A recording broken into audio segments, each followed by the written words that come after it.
A new year is a year for joy. It's a year that opens doors of optimism, doors of joy, doors of happiness, and hopefully that every form of dreams that we've had, every forms of success path that we want to go through will come to absolute fruition. Welcome to the new year. Happy New Year. It's the very first episode of HotSports in the year 2020. It is that year that everybody has looked forward to, talked about with so much enthusiasm, and it gives us great delight to know that you guys are with us in a new year. Wow, it's so happy. I'm lost for words, but we are joyful that we made it into the new year. My guys are in the studio, and they are the first set of analysts for this year's, the first edition in the first month of the year 2020. First up is Dario Ogun. Happy New Year, my man. Same to you, bro. Good to finally see you in 2020. Man, I thought I left you in 2019. What are you doing here in 2020, last time I checked, man? we moved into 2020 together. Absolutely, man. How was the family? How is everyone? Fantastic. I had loads of fun, particularly from 25th down to the 2nd of the new year. It's been fun. Guys, it's good to be back, finally. That took like 2 weeks of sabbatical to go and have fun. That's why we didn't see him all those December period. January, he wasn't there. But hey, he's back here. So also is Mide Josh. Mide Josh is one of the success stories of our success stories of 2019. Rolling over to 2020. Happy New Year, my man. Happy New Year. Same to you, dear. Compliment. I mean, it's been a wonderful previous 2 weeks, of course, from 2019. Yeah. And of course, good to see you and Dari. First time on the show with him in 2020. So can't wait to kickstart the year on a good note. Yeah, we also hope that you also have aligned your dreams. Guys, do you believe in New Year resolution? New Year, new me. Do you believe all those things? No, I'm not a fan of it. What works for you in a new year? What do you do? Do you have like a ritual? You go to church over the year, into the new year, and then you do stuff, you tell yourself, you psych yourself up. What stands out for you at the beginning of the year? I basically have a review of what I did wrong preview of what I did wrong last year. I'm going into the new season. In fact, you are a sport analyst in your own life. New season. That's what I said. You are in your own life. You're a sport analyst. So it's difficult for me to separate my profession from myself. True. So by the end of the day, basically what you look out for is a better year and work towards it. Absolutely. It might not be the usual routine, but hey, just aim higher and hit your targets. What always stands out for you at the beginning of the year? What do you do? I mean, like I said, we always do the crossover where you go to church and then but it's normal. Well, not normal, but at least that's what we do. So for me, for the year, I just like, okay, what do I want to achieve this year? At least, or maybe sometimes it might be carry over from the last year, and just set your goals, focus, and okay, what do you want this year? At the end of this year, what do you want to do? You want to advance your career? You want to take other courses, and also for me, just basically setting your goals and then looking forward to achieving it. Not basically any ritual. New year, I guess just people. You should throw away that from out of the window. There's no new year, new me. It's still the same you, but it's a new year. Yes, and that means that your dreams are still very much valid, and you can also conquer new courses and expand more horizons and territories. We'll go for a quick break. Our first break of the year 2020. Anything we do now is the first in 2020. So it's not a problem. And then we'll come back. We'll take our very first story of 2020. But what we want to do, guys, is that this particular show is just to warm us up for what is going to be expected in 2020. All the sporting activities, all the highlights, all the side attractions as well in the world of sports for the year 2020. No argument today. It's just our expectations and what exactly it is we are looking forward to in 2020. So all this and more, we'll be right back after the break. What is going to be a juicy conversation. Happy New Year again. I'm excited.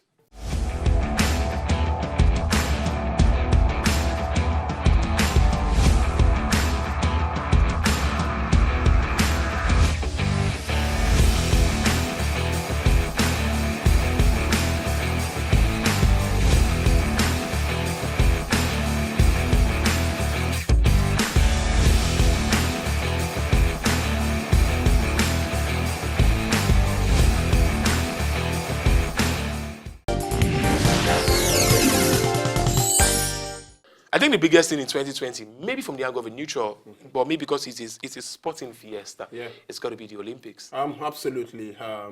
It's the biggest event as far as the world is concerned. An event whereby basically brings the world together, unites, promotes unity.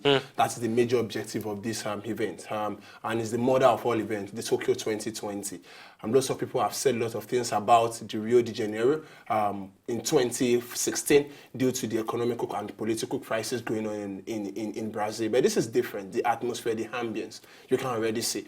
But having said all of this, I'm particularly looking forward to the athletics angle. The first time in about 12 years, there won't be Usain Bolt at the Olympics. Wow. Life after Usain Bolt at the Olympics will also be very interesting for the likes of Coleman, the new guys on the block. Justin Gatlin has been there like forever. Johan Blake is also expected to be part of this finale as well. So it's a competition to look out for as far as athletics is concerned post Usain Bolt era. We're looking forward to what that would be like, and especially with the fact that it's all about excitement, it's all about humanity, and the 5 rings of Olympics would also exude the very best of humanity. So yeah, that's one of the things to look out for in 2020. Still sticking to 2020, the tennis world, I've seen some new boys come through. Maybe this is the year for those boys to just step up and, give those bigger boys a run for their money, ruffle their feathers a bit. Yeah, definitely. I mean, we kind of emphasize the need for a new generation. I mean, just like the Nadals, the Federers came also in their time. So we are looking for, to push the like of Andrea Agassi out. Andrea Agassi. And, so we need Sampras, this new set, the Dominic Thiem, the Zverev, the Tsitsipas, Medvedev. And this is the new set of generation who will be the next Nadal. So they'll be doing well in the ATPs, but it's just that next push now. Can they win the Grand Slam? Can they take one? Because the big boys are still winning the Grand Slams. So do you get, and the Federer is on 2019, 16, because, and the next one is Australia Open. We know that's Roger's favorite title. He's won that the most, Australia Open. So can he make it 21, or with Nadal equal, or with Djokovic just come closer, or with the new guys? Maybe one of the new guys take it. With the likes of Rogers in their 38, Djokovic 32, Nadal 33, it's always going to be very difficult. And also when you consider the last have been pushing, now you talked about Danny Medvedev, he won about 7 ATPs the last time out in 2019. You just need that next push. But how many times have we seen this? We've seen at some point the likes of Dominic Thiem, we've seen the likes of Stan Wawrinka. But this guy could not just give us the next push that can basically put these big men in their place. And also, let's not forget, there's always been this tag of the GOAT as far as tennis is concerned. Roger is on 20, he talked about that. And we are looking at Nadal on 18. So he will say to himself, it's just 2 more Grand Slams and I will also be the GOAT the guys have been talking about as well. Djokovic is saying, I want 3 of the last Grand Slams. So let me also see last 5 Grand Slams. Let me see if I can equal these guys and also be the GOAT. Andy Murray is coming back from injury. I mean, they call him the Tsar. Let's hope that he takes the Tsar into 2020 to give the top 3 a run for their money. You will know that this Dari likes Asun. He's just saying goat. It's just saying goat. In my head, it's just Asun. But of course, the goat is the greatest of all time. It's a small acronym we use in sport generally. And for Andy Murray, it's really sad to see that there was a period he was the man. And then later he became no man. And let's see if at all 2020 will be the year to turn around his fortunes. Of course, remember that in the world of boxing, it was quite interesting in 2019 where we saw Anthony Joshua lose and then regain his title belt. We also saw the first installment of the Tyson Fury and Deontay Wilder fight, and we're also hearing a lot of news about AJ versus Wilder going into the coming year. But for 2020, we can confirm that the second coming of the fight between Manny Pacquiao and Floyd "The Money" Mayweather would happen. At the same time, would also see second installment of Deontay Wilder versus Tyson Fury. Which of these fixtures for you are you looking forward to? I'll personally look out for Tyson Fury, Deontay Wilder. It's a fantastic game the last time these 2 guys were in the ring. No one saw this coming, that someone like Tyson Fury can push a fast heavy puncher like Deontay Wilder to the extent. The first time he won't be winning or flooring someone knocking out someone in a fight was basically against the talking man, the talking one, who was suspended for almost 2 years. And when he came back, took up the biggest challenge in boxing in Deontay Wilder. What a way to go. Lots of people have said he shouldn't have taken it, but he went into the fight and shocked the world. He's looking for a second time. Hopefully he'll be able to do it, but against the Wilder, what about 44 fights yet to be defeated for the 3 knockouts? I think it's going to be very difficult. All right, and then in the mix in February, this will happen in February, Joshua will play Usyk. I remember I said mentioned that Joshua really struggled in 2019. He did what he was able to do to regain his championship, and of course he defeated Andy Ruiz. And in that match, at the post-match interview in the ring, Andy Ruiz was saying, he wants one more fight. And in my mind, I'm like, nah, nobody's going to give you the opportunity anymore. We've seen enough, please. We've seen enough. Yeah, done and dusted. What we want now is probably Joshua Fury or Wilder. We don't no more of the.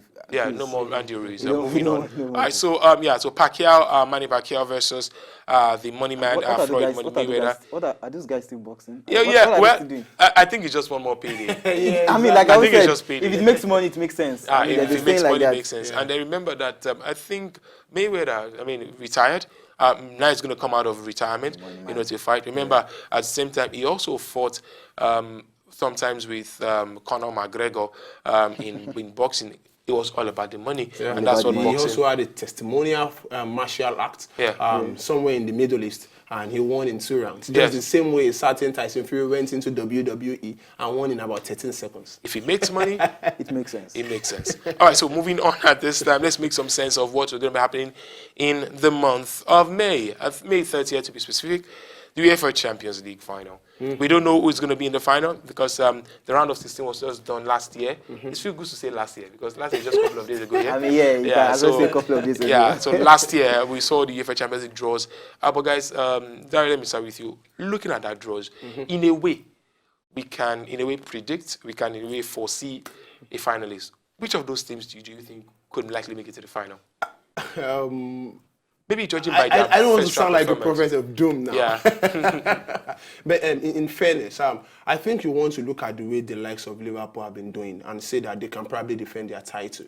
The moment Jose Mourinho joined Tottenham Hotspur, there is this limp they are having at the moment. But you can't look beyond the Barcelonas of this world, who have always come very close, getting to the semi-final, hoping to win it one more time. Unfortunately, they couldn't do it before the turn of the decade, and this time around, they will fancy their chance. I see Barcelona getting through to the final, maybe against Juventus. If we can't have the El Clasico final, let's have a Messi-Ronaldo final at the end of the day. Okay, not bad. For a neutral, that looks to be a very, very good fixture. Yeah, Yeah, maybe. But maybe you are not a neutral. For a neutral, no, they definitely. I mean, Barca. I mean, it would be a miracle. For me, I'll be surprised if they get to the final. Yeah. Honestly, for me, I still give Liverpool a good, and like Do you said, think they're going to beat Atletico Madrid? I think so. I think so. Atletico Madrid, they've struggled this season. True. They've struggled this season. They are not the Atletico Madrid. And for me, I also think maybe Simone has just maybe taken Atletico Madrid to where he can. Maybe he just can't.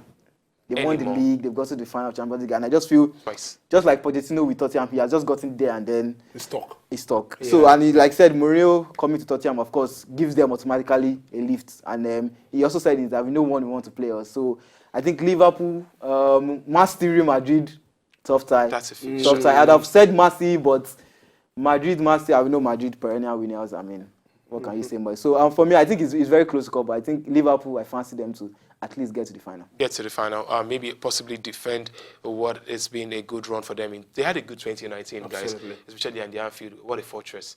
But now, 2020, it's a whole different kettle of fish, finally. Still sticking with football.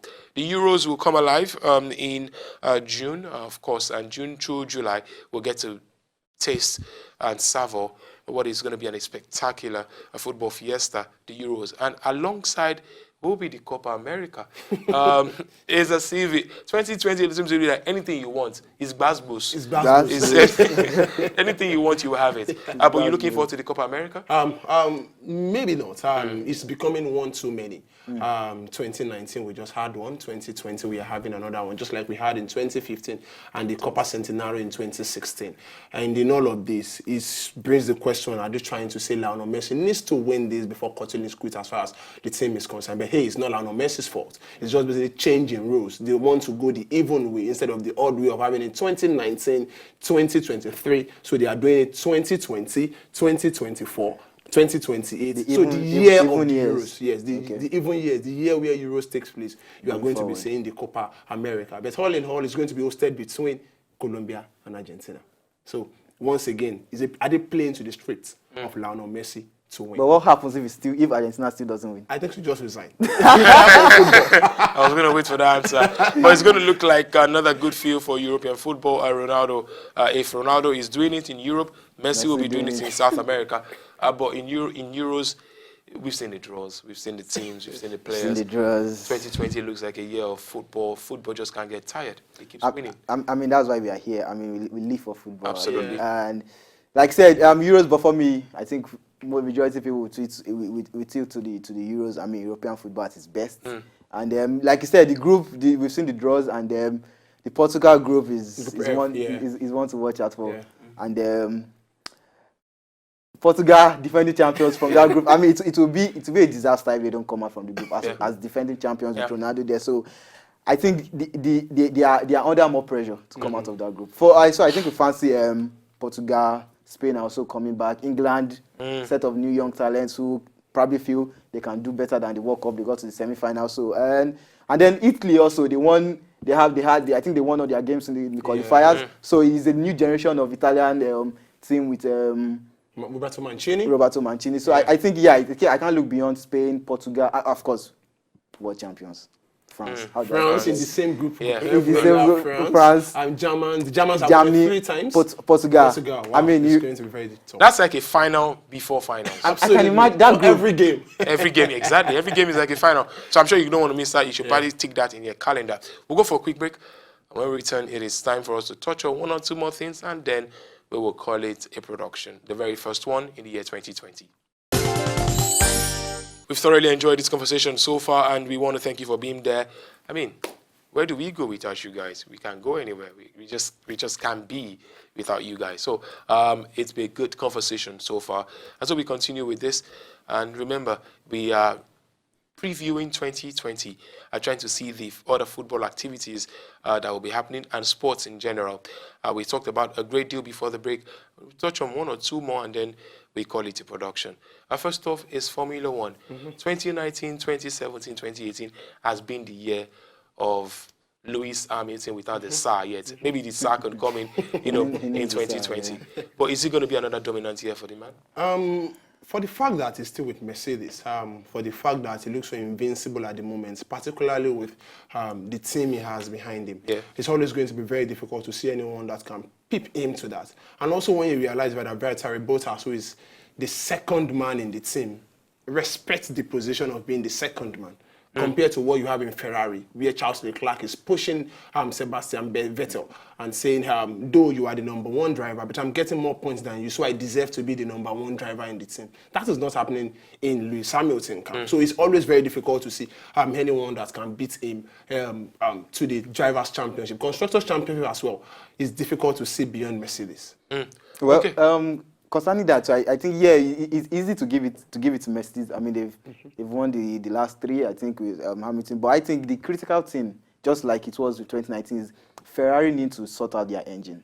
I mean, for me, basically, I felt even for last year that Ferrari had a faster car, but their mechanism, the engine just kept failing. I mean, how many times did Vettel pull out of the races because they did my engine failure, something with the rear box? So I think if Ferrari can get their acts together and then perfect the car, make it in good condition, I think they can give Hamilton and Mercedes a run for their money. Oh, well, I mean, eventually, we're looking forward to what that would look like, and a different Grand Prix, Bahrain, Brazil, China, Shanghai, Mexico, the Abu Dhabi Grand Prix. Too many Grand Prix this year. We're looking forward.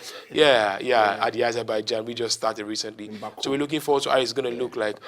Even though we've not been to some of these countries before, we used to see it on Google, and it's not a problem. All right, so again, the CAF Awards come to life in January, and this particular, in a couple of weeks or days, we'll be seeing the CAF Awards. And guys, you think, judging by what we've seen in 2019, it will be difficult for that award not to go home with Sadio Mane. It should be difficult. What do you think? Who's your winner? It should be difficult, owing to the fact that he finished 4th at the just concluded Ballon d'Or award. And also when you consider the fact that he's done better than any other person, any other African in Europe or even based in Africa. He might not have won the Nations Cup, but finishing 2nd is not a bad one. And hey, even Riyad Mahrez himself knows winning the Champions League is never a fluke. Take away his contribution for that Liverpool team, I don't think they will get to the semi-final at all. I think it will not be as easy getting the winner as my colleague has said. I think it will be actually difficult for the people who will select the winner, because I think the 3 of them has had a good year. Mane, Mahrez, Salah. Only that Mane, of course, was better season compared to the previous season as against Salah, who, I mean, they scored the same number of goals, won the same trophies. But I think I'm particular about Mahrez. Mahrez won the Nations Cup. He won everything in England. I mean, that's 4 trophies. I mean, so it's hard not to put him in the conversation. So I think, but for me, I think Salah probably just edged it a bit, but I think Mahrez is also in the conversation. Yeah, well, we're looking forward to it. And I mean, I think for me, sometimes success is as a derivative of where you are. It may not necessarily be very good, but because you are playing with good players, even Zidane said when a bad footballer plays with good players, over time it becomes good. When a good player plays with better players, over time it becomes better. And I think that's what the case of Mahrez is. If we take Mahrez away from City, will City be formidable? Yes. But if we take Mane away from that Liverpool and Senegal team, I don't think they will be that formidable. But we can take Salah away. And that's why I've come to respect Mane. If we take Salah away, I think Liverpool can survive if they sell Salah. If Salah moves on, I'm not sure they will survive if they sell Mane, because Mane gives you more than goals. He has a lot in his abilities to hurt you. Even when he's not on the ball, we've seen the kind of assists he's been able to give. And but what do I know? Just like you said, the people that are choosing, guys, choose wisely, please. Let us know who at all you think you should win. I'm talking to the viewers now. Pick up your phone, text us, let us know what exactly is on your mind. As well as please go into our social media platforms, especially our comment section in our YouTube. Yeah. Would you like to be the first person to comment on the YouTube channel in 2020? Think about that. I think that's a very good, viable move. We're done and dusted with today's production. Kidari, you want to add something? Please? Yeah, I also feel the young talent of the year is another angle to look at. Oh, yes, how did we miss that? In as much as you want to say Samuel Chukwueze had a fantastic tournament at the Nations Cup, Osimhen came up after the Nations Cup and give a good account of himself as a talent to look out for in the whole of Europe. A striker, all of a sudden, Chelsea is looking in his direction, Tottenham Hotspur, not forgetting even Liverpool. The same club is starting Sadio Mane, is starting Mohamed Salah, and even Firmino plays for. That's to tell you how competitive that category is going to be. Will it be Samuel Chukwueze? Will it be Victor Osimhen? Personally speaking, I'll give it to Victor Osimhen. Fantastic 2019 is, despite being the shadow of someone like Odion Jody Harlow. No, but you think, are you a Samuel Chukwueze kind of guy? I like Chukwueze. Yeah, I like him. I think the way he plays reminds me of Robin. Too much. The left. They say cut inside. And in a way, guys, I'm sorry to cut him, but in a way, I think that could be his biggest success, and it also could be his biggest downfall. Yeah. Because one thing that imitating people makes you do is is that you become too much of that person, forgetting yourself. When you look at Lionel Messi, you see the left foot of Rivaldo in a bit of him, and then again, you are seeing the left foot of Sinisa Mihajlovic as well. You are seeing curves, you are seeing dribbles. So you can't tell who that person is, but he's Lionel Messi. But Samuel Chukwueze, you watch him once, you watch him twice, you know this is a carbon copy of Arjen Robben. So I think, and he's still young, so he can still develop. I just think developing, he should, I think, dribble less a bit. He should. I think it comes with maturity to know when to dribble, when to just play it safe, and it does a lot of take on. It takes on defenders. So I think sometimes you just keep it safe, but I think that will come with maturity. Still young, so enough. Let's give the lad a break. It's a good feel for Nigerian football, really. It's a good time to be a Nigerian. The kind of, if we just have the kind of success stories we had in 2019, carry it over to 2020, I'm sure we'll have a fantastic 2020. So big ups to everyone. It's the first show of 2020. I'm sure we didn't do badly. I'm sure the guys didn't do badly at all. Mide made his 2020 debut, and so did, there's so much chicken still in our throats. So much chicken in the system. We're still trying to... The analysis is smelling Christmas right. Absolutely. I agree. I agree. I still have some I need to finish, on my table right after this production. But we want to thank you very much. We hope you are enjoying turkey, by the way. The turkey, the chicken, and you're drinking and safely driving, and safely drinking. Please remember, do not mix the two in any way. Dari, we want to thank you very much for coming on the show. What a way to start my 2020. Yep. And it's more to be said that this is even my first sports show. Yeah, so 2020. Very true. Very, very true. Yeah, so that deserves a kind of good feel. And if you started this way, which tells, it's going to be a phenomenal 2020. Mide, we're going to see you again, definitely. Definitely. It's nice to start the year like this, and first show of 2020, and thank you for having me. Yeah, so we've ticked the box of 2020. We've started. We hope and pray that you and yours would enjoy a very, very flawlessly beautiful 2020. And from all of us here, we want to say thank you to the backup team, the production team. Had a fantastic season 2019. We're going to even be more fantastic in 2020. Till then, we come your way again next week, Saturday, with a freshly made, freshly pressed edition of the longest running independent sports show on Nigerian television, HotSports. My name is Babajide Guerrero, and I will see you again next week. Till then, take care of yourself and look after each other. And again, Happy New Year, people. Happy New Year.